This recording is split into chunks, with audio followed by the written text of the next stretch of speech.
तो दोस्तों, क्योंकि सास भी कभी बहू थी सीरियल के आज के एपिसोड की शुरुआत वहीं से होती है जहां करण और गौतम के बीच हुई तीखी बहस देखकर सुभाष हैरान रह जाता है। वो करण से पूछता है कि आखिर दोनों भाई इस तरह क्यों लड़ रहे हैं। इसके बाद सुभाष तुलसी की तरफ देखकर पूछता है कि आखिर इन दोनों के बीच ऐसी क्या बात हो गई कि दोनों एक दूसरे के सामने इस तरह खड़े हो गए।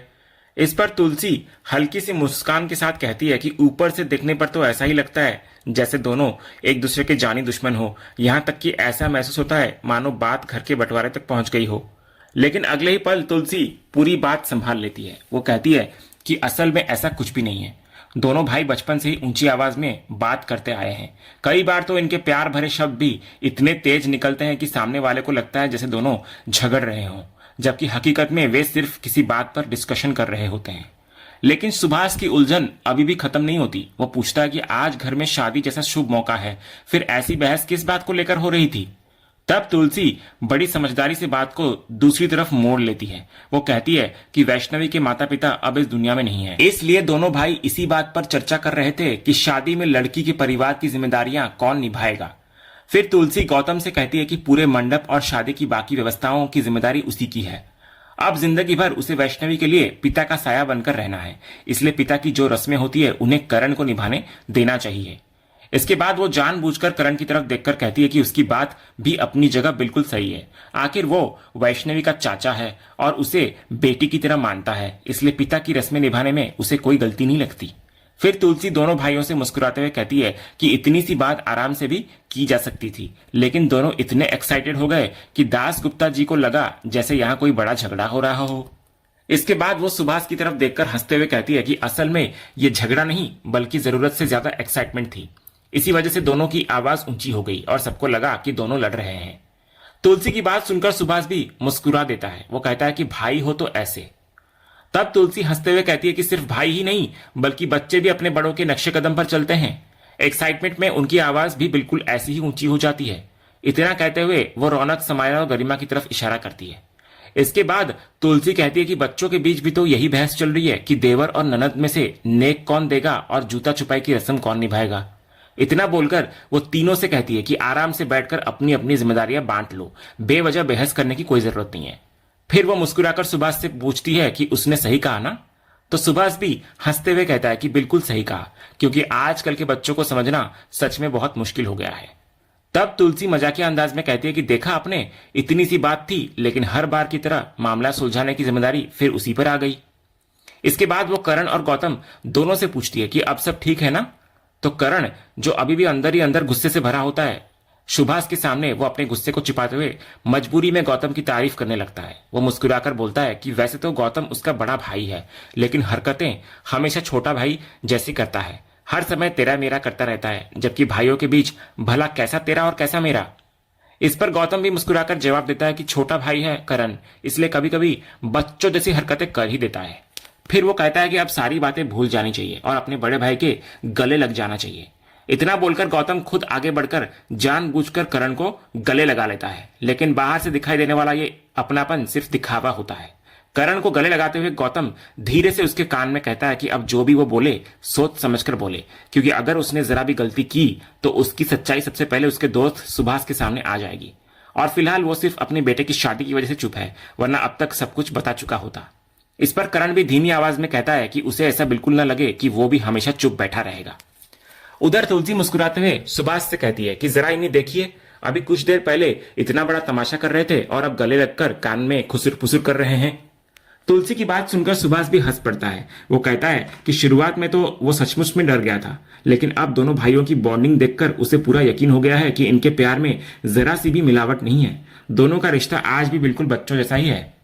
इसके बाद तुलसी सुभाष से कहती है कि आइए, खाना लग चुका है। फिर पूरा परिवार खाने की तरफ बढ़ जाता है। उसी बीच सुभाष करण से कहता है कि आज दोनों भाइयों के बीच ऐसा अपनापन देखकर उसे अपने पुराने दोस्तों की याद आ गई। इसके बाद सुभाष करण से कहता है कि उसे उससे एक जरूरी बात भी करनी है। उधर अगले सीन में हम देखते हैं कि करण और सुभाष एक साथ बैठे हुए होते हैं। तभी सुभाष बड़ी खुशी के साथ एक खुशखबरी सुनाता है अपने बेटे के बारे में कि उसने एक लड़की पसंद कर ली है। ये सुनते ही करण मुस्कुराकर बोलता है कि एक तरफ घर में पहले से ही शादी का माहौल है और अब वो उसके बेटे की शादी की बात कर रहा है, जो कि बहुत अच्छी खबर है। फिर वो उत्सुक होकर पूछता है कि क्या सिड ने किसी लड़की को पसंद कर लिया है। तो सुभाष मुस्कुराते हुए कहता है कि लड़की कौन है ये अभी तक उसे भी नहीं पता, सिड ने सिर्फ इतना कहा है कि पहले वो चाहता है पूरा परिवार उस लड़की से मिले, और जब उसकी माँ आएगी तो सबसे पहले उन्हें ही सब कुछ बताएगा, फिर उसके बाद उसको भी पता चलेगा, फिर वो करण को भी सारी बात बता देगा। ये सुनकर करण खुश हो जाता है। वो कहता है कि सबसे पहले तो वो अपनी भाभी से मिलना चाहेगा, क्योंकि आज तक उसने मिसेस दास गुप्ता को देखा ही नहीं है। सुभाष हंसकर पूछता है कि क्या उसने अभी उसके सोशल मीडिया पर उनकी फोटो नहीं देखी। इस पर करण मुस्कुराते हुए कहता है कि वो इन सब चीजों का इस्तेमाल नहीं करता, इस मामले में वो आज भी बिल्कुल ओल्ड स्कूल इंसान है। तब सुभाष कहता है कि कोई बात नहीं, वो अभी अपने फोन में ही उनकी फोटो दिखा देता है। वो जैसे ही फोन में फोटो ढूंढता है तभी इतने में सिड वहां आ जाता है और पूछता है कि क्या वो किसी जरूरी बात के बीच में तो नहीं आ गया, डिस्टर्ब तो नहीं की उसने। तो करण इधर मुस्कुराकर कहता है कि बिल्कुल भी नहीं, बल्कि वे तो उसी की ही बात कर रहे थे। इसी दौरान सिड की नजर दीवार पर लगी पार्थ और रियो की तस्वीरों पर पड़ती है, जिन पर फूलों की मालाएं चढ़ी होती है। वो हैरानी से करण को पूछता है कि ये दोनों कौन है। ये सवाल सुनते ही करण का चेहरा एक पल में बदल जाता है। वो भारी आवाज में कहता है कि ये उसके बेटे हैं। फिर वो उठकर पार्थ की तस्वीर के पास जाता है और कहता है कि ये उसका बेटा पार्थ था, उसकी पूरी दुनिया। इसके बाद वो दूसरी तस्वीर की तरफ इशारा करके कहता है कि ये रियो था, उसके अपने भाई का बेटा, लेकिन उसने उसे हमेशा अपने सगे बेटे से बढ़कर प्यार किया। करण की आवाज भारी हो जाती है, वो रो पड़ता है। ये देखकर सुभाष भी भावुक नजर आता है। वो कहता है कि उसे इस बारे में कभी कुछ पता ही नहीं था, क्योंकि करण ने उससे कभी इसका जिक्र ही नहीं किया। तो करण धीमी आवाज में कहता है कि कुछ दर्द ऐसे होते हैं जिन्हें न ठीक से बताया जा सकता है और ना ही पूरी तरह छिपाया जा सकता है। बस इंसान हर दिन उन्हें अपने साथ लेकर जीता रहता है। फिर वो कहता है कि वो हादसा कुछ ऐसा था जिसे वो चाहकर भी रोक नहीं पाया। उसी एक हादसे ने उससे उसके दोनों बेटे छीन लिए। करण कहता है कि पूरे 10 साल बीत चुके हैं, लेकिन उस दर्द की टीज आज भी पहले जैसी ही है। इतना बोलकर वो खुद को संभालता है और कहता है कि बाकी सब लोग खाने पर उनका इंतजार कर रहे हैं। बोलकर वो निकल जाता है। अगले सीन में हम देखते हैं कि करण तुलसी के कमरे के बाहर पहुंचता है, लेकिन वो अंदर आने के बजाय दरवाजे पर ही रुक जाता है और तुलसी को पूछता है कि क्या वो उससे कुछ बात कर सकता है। इस पर तुलसी उसे अंदर आने के लिए कहती है। वो कहती है कि अगर दोनों बाहर खड़े होकर बातें करेंगे तो शादी वाले घर में बेवजह तमाशा खड़ा हो जाएगा। लेकिन करण ताना मारते हुए कहता है कि वो ऐसे अंदर कैसे आ सकता है, क्योंकि ये घर तो अब उनका है। तब तुलसी मुस्कुराकर पूछती है कि घर का रेंट तो वही देता है ना। करण भी तुरंत कहता है कि अच्छा है, कम से कम उन्हें ये बात तो याद है। इस पर तुलसी कहती है कि उसे सिर्फ यही नहीं बल्कि बहुत सी बातें आज भी अच्छी तरह याद है। इस पर करण कहता है कि अगर सच में सब कुछ याद होता तो वो दोबारा इस घर में कभी कदम नहीं रखती। तुलसी इस पर शांत आवाज में पूछती है कि वो यहाँ बात करने आया है या सिर्फ ताने मारने। तो करण बोलता है कि तुलसी अच्छी तरह जानती है कि वो किस बारे में बात करने आया है, लेकिन तुलसी साफ कहती हुई नजर आती है कि अब वो ये दावा नहीं कर सकती कि उसे पता है उसके मन में क्या चल रहा है, वो क्या सोच रहा है और आगे क्या करने वाला है। तो ये सुनकर करण सीधे असली मुद्दे पर आ जाता है। वो तुलसी को पूछता है कि आखिर वो चाहती क्या है। पहले तो वो जबरदस्ती सुभाष को इस घर में लेकर आई, जिससे सबके सामने उसकी मुश्किलें बढ़ गई। उसने उसका जुलूस निकलवाया, लेकिन जब उसे लगा कि अब उसकी सच्चाई सबके सामने आने वाली है तो उसी वक्त उन्होंने पूरी बात को पलट दी और उसे बचा लिया। करण समझ ही नहीं पाता कि आखिर उन्होंने ऐसा क्यों किया। वो बार बार यही सवाल करता है कि उसकी हेल्प करने के पीछे उनका असली मकसद क्या है। तब तुलसी शांत होकर कहती है कि अगर करण को उसे बुरा भला कहना है तो वो कह ले, लेकिन इस समय उससे भी ज्यादा जरूरी एक और बात है। इतना बोलकर तुलसी मिहिर का वो खत करण के सामने रख देती है। वो कहती है कि ये खत मिहिर ने उसके नाम भेजा है। वो जानती है कि करण उससे नफरत करता है, लेकिन वो ये भी जानती है कि करण अपने पिता से बहुत प्यार करता है। फिर तुलसी कहती है कि उसने इस खत के बारे में गौतम से पूछा था, लेकिन उसने कोई जवाब नहीं दिया। इसलिए अब वो करण से सिर्फ एक बात जानना चाहती है कि आखिर मिहिर कहाँ है। तो करण बिना एक पल गवाए जवाब देता है कि सबसे पहले तो उसे ये समझ नहीं आता कि तुलसी को क्यों लगता है कि वो उसे बताएगा कि उसके पापा कहाँ हैं। वो आगे कहता है कि जब उसके पापा खुद तुलसी का चेहरा तक देखना नहीं चाहते तो वो उनकी मर्जी के खिलाफ जाकर कुछ भी क्यों बताएगा। करण ये भी कहता है कि सच तो ये है कि उसे खुद भी नहीं पता कि उसके पापा कहाँ हैं, और अगर पता भी होता तब भी वो तुलसी को कभी नहीं बताता। इसके बाद वो कहता है कि अगर तुलसी सच में चाहती है कि उसके पापा इस घर में वापस लौट आएं, तो उसका सिर्फ एक ही रास्ता है कि उसे शांति निकेतन छोड़कर हमेशा के लिए चले जाना होगा। यही इस खत का असली मतलब भी है। इतना बोलकर करण वहां से निकल जाता है। तो करण की बातें इधर सुनकर तुलसी पूरी तरह टूट जाती है। वो हाथ में खत लिए काफी देर तक उसको देखती रहती है। फिर मन ही मन सोचती है कि अगर कोई उसे कुछ नहीं बताना चाहता तो ठीक है, लेकिन उसे एक बात समझ आ चुकी है कि जब उसने इस खत का जिक्र किया था तब करण और गौतम दोनों एक पल के लिए घबरा गए थे। तुलसी को अब पूरा यकीन होने लगता है कि दोनों भाई उससे कोई बड़ा राज छिपा रहे हैं, ऐसा राज जिसके बारे में सिर्फ वही दोनों जानते हैं और किसी भी कीमत पर उसे बताना नहीं चाहते। उधर अगले सीन में हम देखते हैं कि समायरा चोरी छिपे सिड से फोन पर बात कर रही होती है। वो कहती है कि उसके पापा इतने स्ट्रिक्ट हैं कि वो ठीक से उससे फोन पर भी बात नहीं कर पाती। अभी अभी वो जस्ट अपने कमरे से बाहर निकली है।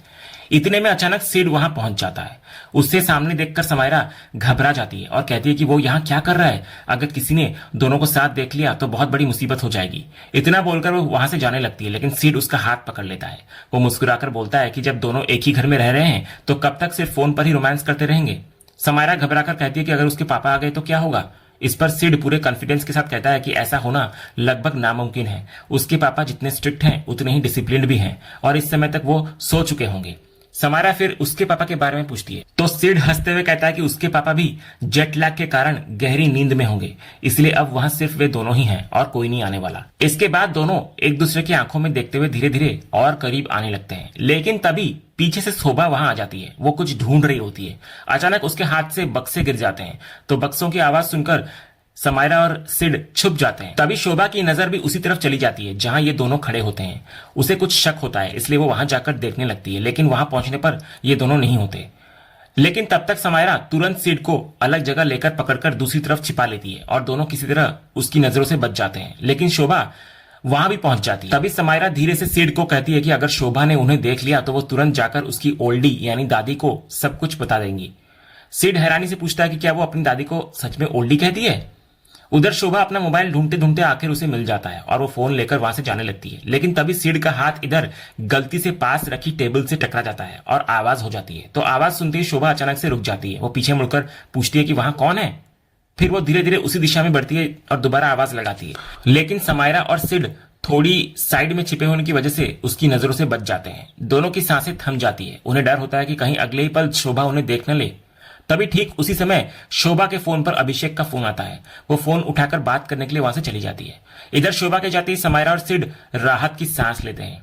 इसके बाद समायरा सिड से कहती है कि उसने पहले ही कहा था कि घर में इस तरह मिलने का रिस्क नहीं लेना चाहिए, लेकिन सिड मुस्कुराते हुए कहता है कि अब तो बुआ भी चली गई, कम से कम एक हग तो कर लो। लेकिन समायरा मुस्कुराकर मना कर देती है। वो कहती है कि अगले दिन शादी है और अभी बहुत सारे काम बाकी है। इतना बोलकर वो वहां से चली जाती है। अगले सीन में हमें शादी का खूबसूरत माहौल देखने को मिलता है। नकुल और वैष्णवी दूल्हा दुल्हन के जोड़े में मंडप के सामने खड़े होते हैं और अब बारी होती है वरमाला की रस्म की।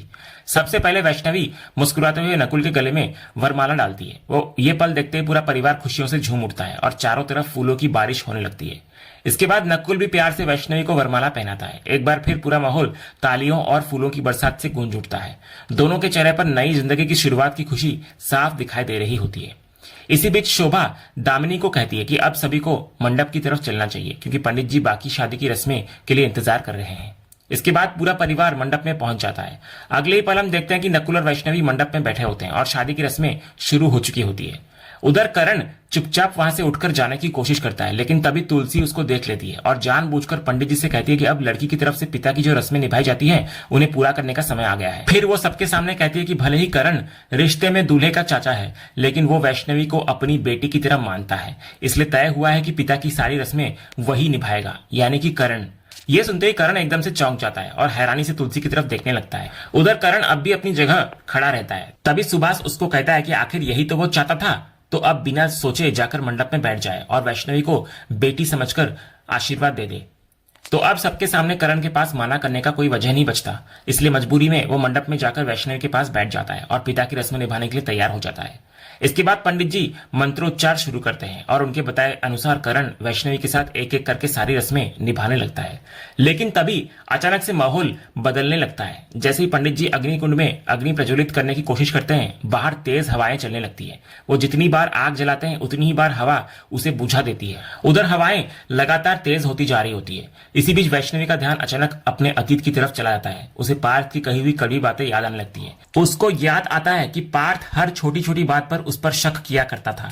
यहां तक कि सगाई वाले दिन भी उसने उस पर रियो से मिलने और उसके साथ फोटो खिंचवाने का इल्जाम लगाया था।